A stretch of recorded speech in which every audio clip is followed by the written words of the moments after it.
Saudara-saudara pendengar yang kami kasihi dimanapun Anda berada, Anda kembali bersama kami dalam acara Telaga Tegur Sapa Gembala Keluarga.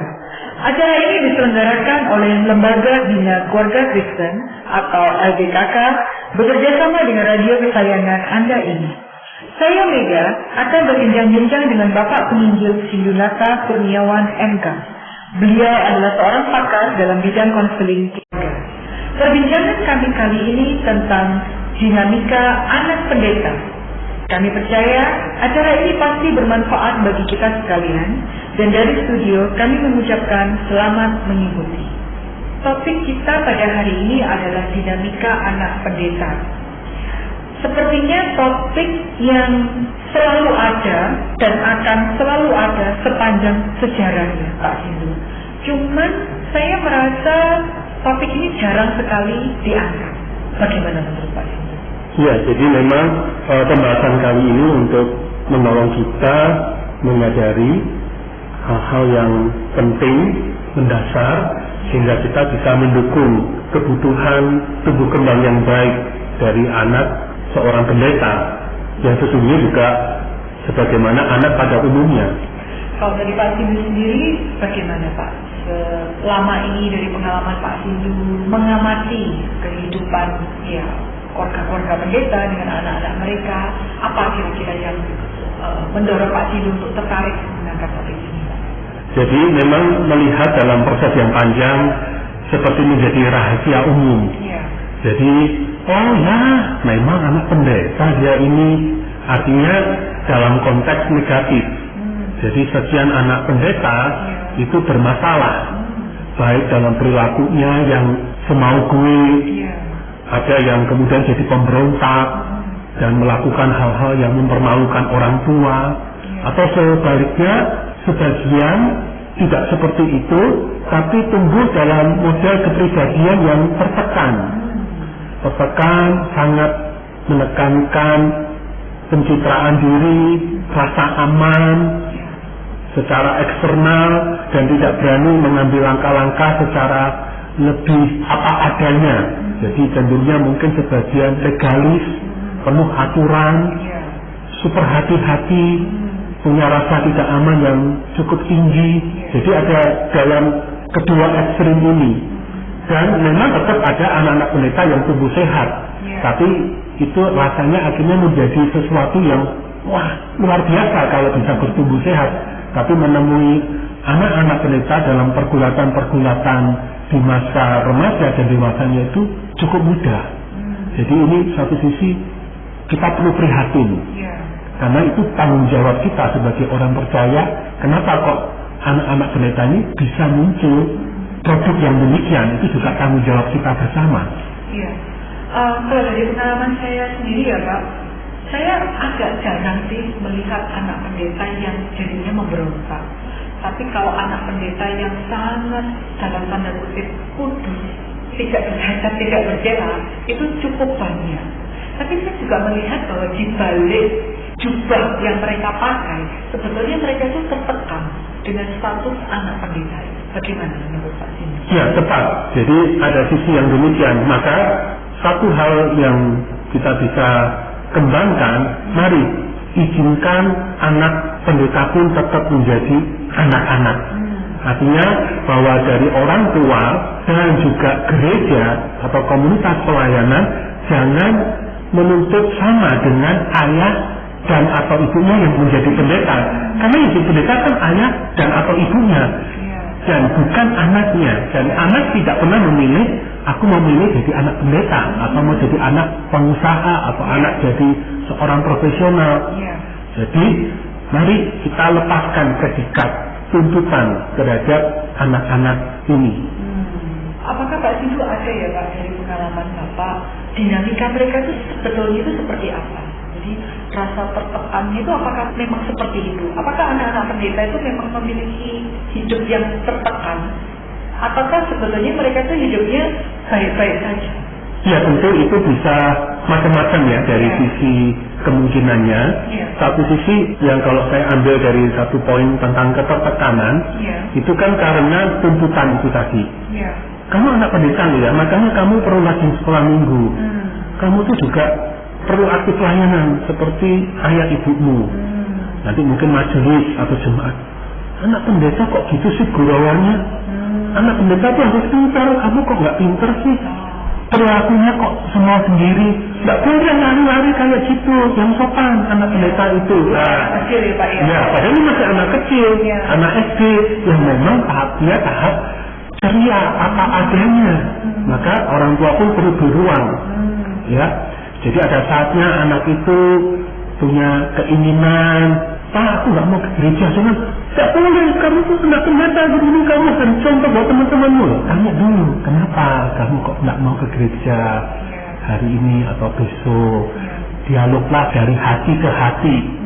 Dengan cara itu anak akan merasa dimanusiakan. Sementara juga majelis dan juga jemaat, orang-orang dalam lingkungan pelayanan juga memberi tempat kalaupun mereka melakukan kesalahan. Oh, ini namanya anak-anak, kalaupun perlu diingatkan, tenang, ada kebaktian, tanpa perlu dilabelkan, dikaitkan, itu anak pendeta, ngerti dong, nah, tepatkan itu, karena itu akan memberikan sebuah tindakan penekanan. Akhirnya anak tumbuh bukan jadi dengan jiwa yang merdeka, tapi jiwa yang tertekan dan tertuntut. Tapi kadang-kadang saya melihat bahwa orang tua sendiri, ya yang pendeta itu menekan Pak, anak-anaknya. Jadi dengan kata-kata, kamu tuh jangan mempermalukan papa dan mama. Papa dan mama itu di sini pendeta, panutan orang tuanya. Seharusnya kamu juga sebagai anaknya papa dan mama melakukan hal-hal yang tidak mempermalukan papa dan mama. Label-label seperti itu kan didoktrinisasi setiap hari. Sehingga apakah hal itu juga bisa menekan dari anak-anak ini Pak? Ya, sangat bisa. Jadi tepat pengamatan Bu Mega. Jadi ini kan ada dua sumber yang memberi ketertekanan kepada anak pendeta. Sumber yang pertama adalah dari keluarga inti, ayah dan ibunya. Sumber yang kedua adalah lingkungan sekitar, baik dari gereja, komunitas pelayanan ataupun masyarakat. Nah, memang dalam hal ini dua-duanya perlu berperanan untuk melepaskan tuntutan-tuntutan yang tidak realistik bagi kesehatan tumbuh kembang anak pada umumnya, termasuk anak pendeta. Maka dalam konteks ini, kalau dari orang tua kandung perlu melepaskan, izinkan anak menjadi diri apa adanya, ya. Kemudian orang tua pun sendiri perlu membangun rasa aman yang sehat dari dalam dirinya. Dirinya itu diri orang tua? Dirinya sendiri sebagai seorang pendeta atau sebagai suami atau istri pendeta. Tanpa sadar, rasa aman kita sebenarnya bukan dibangun di dalam diri, tapi bergantung kepada sekitar. Apa kata dunia kalau anak saya begini? Apa kata dunia kalau istri saya atau suami saya begini? Kalau keluarga saya dikatakan negatif, kan berarti saya juga negatif. Nah, itu perlu.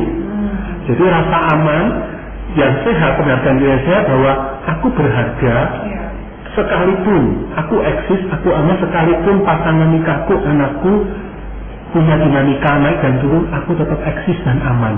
Jadi dengan begitu, dia ketika dikatakan, Boksu, Pak Pendeta, kok anaknya begini sih?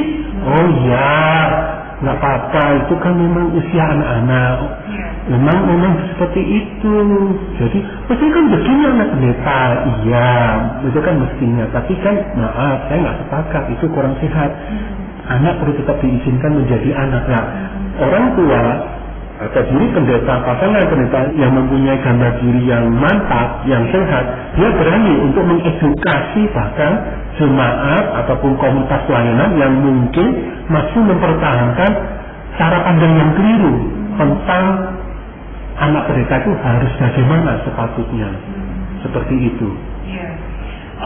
Dari penjelasan Pak Sidu tadi, terlintas dalam pikiran saya itu, pengalaman saya seperti ini Pak. Tempo hari itu pernah ada seorang teman itu mengatakan kepada saya tentang anak pendeta yang lari-lari Pak pada waktu di ruangan ibadah, dan orang tuanya membiarkan. Jadi di sisi yang pertama kan ada ekstrim, anak nggak boleh melakukan hal-hal yang tidak baik. Kemudian kita juga memberikan kelonggaran bagi anak-anak pendeta itu sendiri untuk bertumbuh seperti anak-anak pada umumnya. Tapi kemudian nanti akan ada ekstrim yang kanan, Pak. Ekstrim yang satunya, orang tua mengatakan biarlah itu anak. Orang tua yang pendeta maksud saya ya, biarlah anak saya kan masih anak kecil. Jadi mau rame, mau teriak, mau mukulin temennya, dibiarin Pak sama orang tuanya ini. Jadi memang dalam hal ini cinta yang perlu diberikan orang tua ke anak, model pengasuhannya adalah otoritatif. Otoritatif itu artinya sebuah penggabungan antara kasih sayang dan tuntutan positif. Dalam hal ini juga memang seorang anak siapapun, termasuk anak pendeta, perlu ada penegakan batasan yang sehat. Ini bukan wilayah untuk lari-lari. Kamu berlari-lari di halaman gereja. Tapi tolong perhatikan suaramu, teriak-teriakanmu. Jadi kalau memang lagi ada kebaktian di dalam gedung, kamu boleh lari-lari, tapi hindari untuk teriak-teriak. Nah, itu bukan hanya anak pendeta, anak jemaat, anak majelis sama. Nah, jadi memang benar ada beberapa kasus akhirnya kebablasan, terlalu longgar, sehingga akhirnya itu pemanjaan. Jadi bukan satu sisi jadi pola asuhnya otoriter, tapi bisa juga bablas. Yang lain pola asuhnya adalah permisif, memanjakan. Jadi yang benar itu otoritatif. Ada kasih sayang, anak diizinkan menjadi dirinya sendiri sebagai anak-anak, tapi juga ada sisi lain, paradoksnya adalah tuntutan positif, bahwa kamu tidak bisa dalam segala waktu dan tempat menjadi diri sendiri. Sebagai anak, kamu perlu menyesuaikan pada lingkungannya. Kalau ini lingkungan yang seperti ini, ya kamu sesuaikan. Tapi di lingkungan yang lain, kamu boleh bebas. Nah, ini batasan yang juga perlu. Dan tentunya ini merupakan suatu kerjasama dari semua pihak ya Pak ya, tidak hanya orang tua, tetapi juga jemaat, juga majelis, pokoknya lingkup yang berada di dalam gereja itu. Betul. Nah, dalam hal ini juga, maka dalam soal pendidikan iman, Bu Mega, perlu orang tua yang menjadi pendeta dalam mendidik iman anaknya pun hindari cara-cara yang legalis, serba harus, serba wajib, ya pokoknya metodik harus pagi begini, malam begini, tidak boleh dilanggar, sedikit dilanggar, berarti kamu tidak kudus, kamu bersalah. Akhirnya iman anak terbentuknya legalistik. Akhirnya dia jadi punya hati nurani yang terlalu lemah. Sedikit dia lupa tak kecil, sedikit dia bergeser ini, aduh aku ada rasa bersalah, Tuhan pasti adalah Tuhan yang akan menghukum aku. Jadi siapa Tuhan secara imani bagi setiap anak itu sudah terbentuk fondasi gambaran tentang siapa Tuhan itu dari pengalaman langsung, dari bagaimana orang tua kandung memperlakukan dirinya.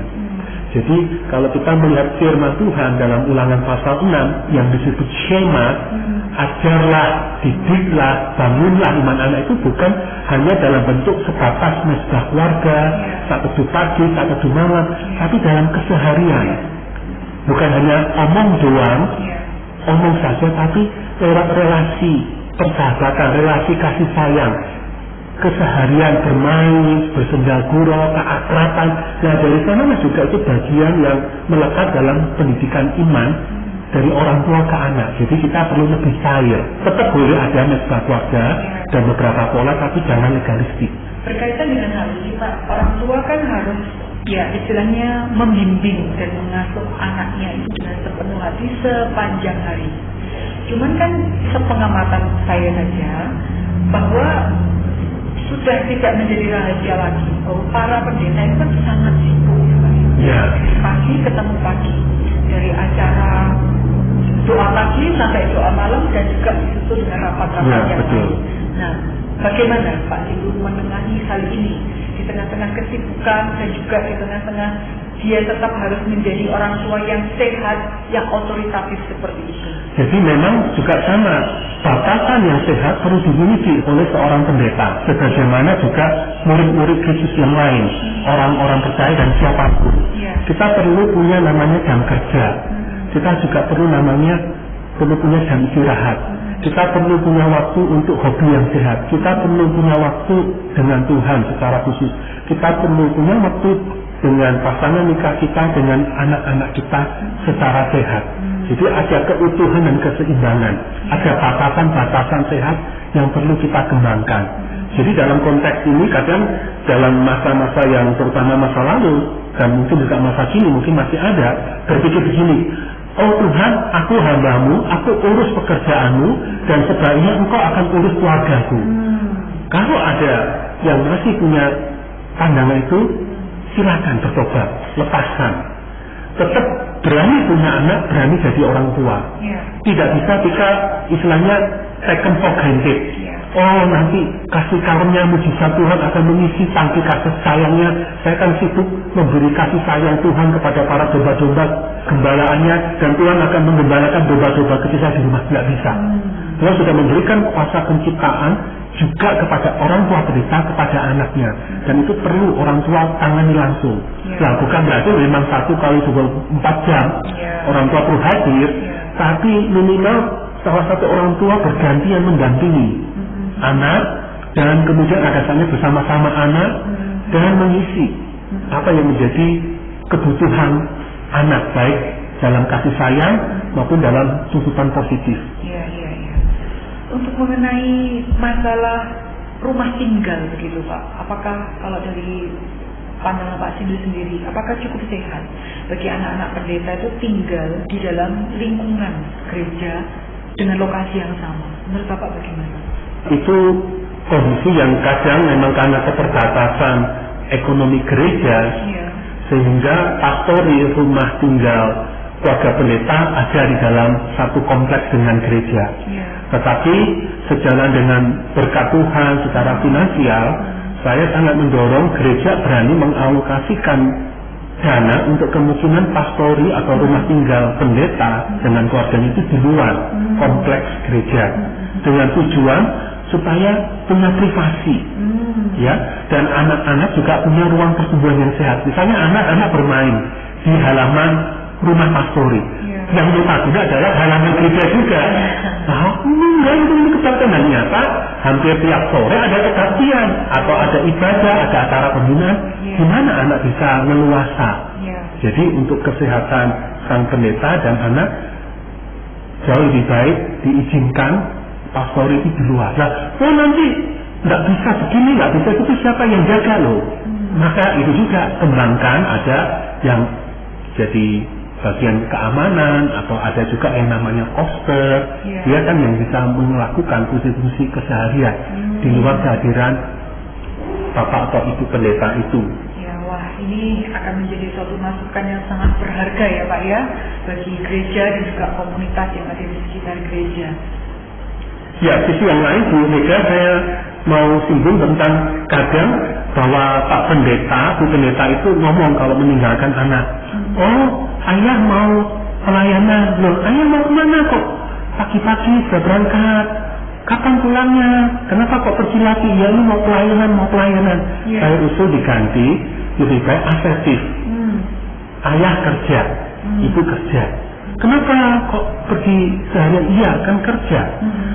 Ayah kerja supaya nanti ayah juga bisa dapat uang dari pekerjaan ini, dan uang ini juga untuk menyekolahkan kamu, membelikan kamu mainan. Karena itu ayah kerja. Jadi bangunlah satu konsep yang asertif, ayah bekerja. Seringkali atau mungkin masih agak umum, sekian banyak komunitas gereja dan pelayan tidak berani menyebut pendeta itu adalah pekerjaan, lebih sering kata pelayanan, karena pekerjaan itu ibaratnya sekuler. Keliru, semua pekerjaan itu tidak sekuler, kecuali berjudi, kita kriminal, itu pekerjaan sekuler. Tapi semua pekerjaan umum, termasuk menjadi pendeta, itu pekerjaan yang kudus ketika kita lakukan di dalam nama Yesus. Dengan cara begitu, supaya pencitraan pelayanan tidak negatif. Oh gereja merebut, atau pelayanan, gara-gara pelayanan aku kesepian, merebut ayah ibuku. Akhirnya dia akan benci terhadap pelayanan, atau minimal punya sikap hati yang tidak senang. Dan itu akhirnya muncul bentuk-bentuk, akhirnya dia menarik diri, menolak iman orang tuanya, tidak mau berkomunitas dengan orang percaya karena terluka dengan kata gereja atau terlebih kata pelayanan. Jadi maksud Bapak, kita menghindari kata-kata pelayanan itu untuk menjaga image anak tentang kata itu sendiri ya. Betul. Bahwa pelayanan itu merebut keluarganya, Betul. merebut kasih sayang papa mamanya, dan yang dikhawatirkan itu nanti akan membawa dia jauh dari Tuhan. Betul. Gitu ya Pak. Iya. Oke. Pertanyaan saya selanjutnya Pak, jika misalnya anak-anak itu sudah terluka misalnya di masa kecilnya, apa saran Bapak ketika anak itu nantinya sudah dewasa, bagaimana dia bisa menyelesaikan luka-luka yang sudah terjadi di masa kecil akibat tuntutan keluarga atau tuntutan komunitas gereja yang sudah dia kecap selama bertahun-tahun itu? Ya, perlu untuk secara bersengaja anak-anak pendeta yang demikian, mari cari pertolongan, baik konselor yang terdidik ataupun lewat kita komunitas pertumbuhan iman yang otentik yang kita bisa saling bercerita, ada kasih karunia, ada semangat memberi dan menerima kasih karunia Tuhan di dalam komunitas tersebut.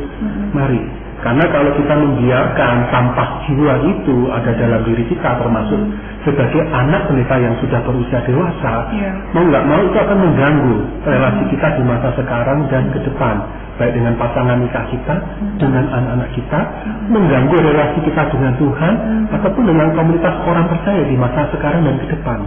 Jadi itu bukan hal sederhana. Dan mari mengambil langkah untuk mencari pertolongan ini. Iya. Dan sebetulnya anak-anak pendeta pun pada waktu masa dewasanya tidak perlu atau tidak wajib ya Pak ya untuk menjadi pendeta. Bagaimana pandangan Bapak? Oh ya, tentunya tidak ya. Semua kan dipanggil dengan panggilan khusus masing-masing. Iya. Ya, tidak harus sebagaimana anak pengusaha tidak harus jadi pengusaha, anak dokter harus jadi dokter. Nah, tetapi sisi yang lain begini, tugas Pak Pendeta, Bu Pendeta dengan pasangan nikahnya, tugas dari gereja, jemaat ataupun komunitas pelayanan yang mengitari para hamba Tuhan ini adalah menciptakan seoptimal mungkin lingkungan dan atmosfer yang kondusif, yang sehat, sehingga anak-anak pendeta atau anak-anak hamba Tuhan ini mempunyai kemerdekaan untuk juga boleh terpanggil, terbeban menjadi seorang pendeta atau hamba Tuhan seperti ayahnya, ibunya, atau minimal mencintai gereja dan pelayanan sekalipun tidak punya panggilan khusus menjadi pendeta atau hamba Tuhan penuh waktu. Jadi anak pendeta itu tidak harus ya menjadi pendeta seperti ayahnya dan ibunya, tapi tugas dia dan juga tugas lingkungan yang ada di sekitarnya untuk membawa dia memahami apa rencana Allah di dalam hidupnya dan untuk menemukan rencana Allah itu dan mendukung dia untuk menemukan dan juga mewujudkan rencana Allah itu di dalam hidupnya. Begitu ya Pak? Ya? Betul. Karena memang kan begini, sebuah fenomena umum ya, lebih banyak anak dokter menjadi dokter, lebih banyak anak pengusaha jadi pengusaha, dan seterusnya. Tapi secara umum kecenderungannya lebih sedikit anak pendeta jadi pendeta secara umum. Karena apa? Menjadi anak dokter, menjadi anak pengacara, menjadi anak pengusaha itu lebih identik dengan kehidupan yang gembira dan bahagia, kehidupan yang menyenangkan, sehingga cenderung secara alamiah anak akan mengulangi rasa bahagia, rasa gembira, rasa kemerdekaan sebagaimana yang dia terima di masa kecil dari orang tua dengan profesi-profesi tadi. Nah, sebaliknya berbeda dalam kondisi sebagai anak pendeta atau hamba Tuhan. Nah, dalam konteks ini adalah sejalan dengan berkat Tuhan, sejalan dengan proses usia kita gereja dan komunitas pelayanan, mari kita semakin waktu semakin memberi yang terbaik bagi pendeta hamba Tuhan dan keluarganya yang kita dukung dan naungi. Dalam beberapa kasus, kadang pemimpin-pemimpin gereja awam, majelis, jemaat terlalu keras, terlalu membatasi, artinya tidak memberi yang sepadan, yang sesuai dengan kebutuhan dan kelayakan, padahal masih cukup mampu. Sehingga anak-anak ini pun tumbuh dengan rasa tertekan dan menjadi saksi mata betapa ayah ibunya yang adalah pendeta dan hamba Tuhan diperlakukan dengan buruk. Sehingga mereka punya luka dan mereka akhirnya ada perasaan ambigu mungkin. Satu sisi rindu melayani Tuhan, tapi hatimu ciut kalau mengurangi naskah hidup orang tuanya yang dia sendiri jadi saksi mata dan mendapatkan getahnya. Nah inilah kesedihan. Dan maka di masa sekarang ke depan mari kita yang pun bukan menjadi pendeta ataupun hamba Tuhan penuh waktu, kita yang menjadi pendukung, pengurus majelis, pengurus yayasan pelayanan, kita pakai dengan paradigma yang baru. Bahwa seperti kata Rasul Paulus dalam firman Tuhan, seekor kerbau yang sedang membajak tidak boleh diberangus mulutnya. Jadi dia masih boleh membajak sambil makan. Artinya bahwa berilah kehidupan yang layak sejalan dengan berkat yang Tuhan berikan, perjuangkan juga layak. Dengan begitu kelanggengan pelayanan dari generasi ke generasi dengan sendiri kita dukung. Perbincangan kita sangat-sangat menarik ya Pak ya. Dan sepertinya kita membutuhkan dukungan dari apa yang dikatakan oleh firman Tuhan, bagaimana kita juga bisa mendukung anak-anak pendeta ini untuk bertumbuh menjadi pribadi-pribadi yang sesuai dengan rencana Tuhan. Saya bacakan Bu Mega dari Injil Lukas pasal yang kedua ayat 52. Dan Yesus makin bertambah besar dan bertambah hikmatnya dan besarnya dan makin dikasihi oleh Allah dan manusia. Dari teks kecil ini menunjukkan Yesus pun bertumbuh secara alamiah dan sehat dari berbagai dimensi, baik secara fisik bertumbuh sehat, secara mental intelektual, secara emosi sosial, dan juga secara spiritual. Demikian juga mari kita ciptakan lingkungan yang sehat bagi anak-anak pendeta, anak-anak hamba Tuhan untuk bertumbuh secara sehat sesuai tahap perkembangannya di semua aspek perkembangan. Terima kasih Pak Sindu untuk perbincangan kita pada hari. Para pendengar sekalian, terima kasih Anda telah mengikuti perbincangan kami dengan Bapak Penginjil Sindunata Kurniawan MK dalam acara Telaga, Tegur Sapa Gembala Keluarga. Kami baru saja berbincang-bincang tentang dinamika anak pendeta. Bagi Anda yang berminat untuk mengetahui lebih lanjut mengenai acara ini, silakan menghubungi kami lewat surat. Alamatkan surat Anda ke Lembaga Bina Keluarga Kristen atau LBKK, Jalan Cimanuk 56, Malang. Atau Anda dapat mengirimkan email ke telaga@telaga.org. Kami juga mengundang Anda mengunjungi situs kami di www.telaga.org. Saran-saran, pertanyaan, serta tanggapan Anda sangat kami nantikan. Akhirnya dari studio kami mengucapkan terima kasih atas perhatian Anda dan sampai jumpa dalam acara Telaga yang akan datang.